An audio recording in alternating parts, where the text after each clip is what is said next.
পৃথিবীর প্রথম আজান সেটা কে দিয়েছিলেন, কোথায় দিয়েছিলেন, আর এই আজান কোন দেশে শুরু হয়েছিল?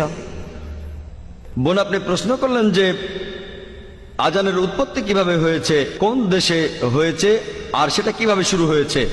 বোন, আজান শুরু হয়েছিল আরব দেশে, আরবের মদিনায়।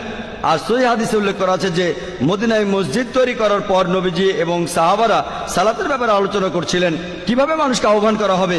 কেউ কেউ বলল ড্রাম বাজাও, কেউ বা বলল শাক বাজাও, এক একজন এক এক কথা বলল। হাদিস বলছে তখন একজন লোক, সেই লোক তার স্বপ্নের মধ্যে আজান শুনল। সে শুনল আজানের আওয়াজ, যেটা আমি আগে বলেছিলাম মানুষের কণ্ঠে।